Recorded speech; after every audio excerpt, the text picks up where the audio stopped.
আস্তাজিব লাকুম। কি বলতেছেন?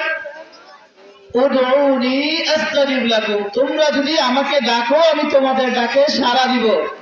দিবেন কিনা? ডাকতে হবে। আল্লাহ তাআলা রব্বুল আলামিনকে ডাকার মতো ডাকতে হবে। আজকে যদি বলা হতো এই তাফসীরুল কোরআন মাহফিল, এখানে তাফসীরুল কোরআন না হয়ে এখানে কম্বল বিতরণ করা হবে, যদি বলা হতো এখানে 1000 কম্বল বিতরণ করা হবে, আশেপাশে 10 গ্রামের মানুষ এসে এখানে জড়ো লেগে যাইতো, জড়ো হয়ে যাইতো। আশেপাশের যত এলাকার মানুষ আছে তারা যাদের মাধ্যমে কম্বল বিতরণ করা হতো তাদেরকে ধরতো, ভাই আমাদের জন্য একটু সুপারিশ করে দেন, একটা কম্বল যেন আমি পাই, এই ঠান্ডায় আমি ক্ষতিগ্রস্ত হচ্ছি, বলতো কিনা? ঠিক। কিন্তু আজকে এত দামি একটা মজমা তাফসীর হইতেছে, তাফসীরুল কোরআন মাহফিলের আয়োজন করা হচ্ছে।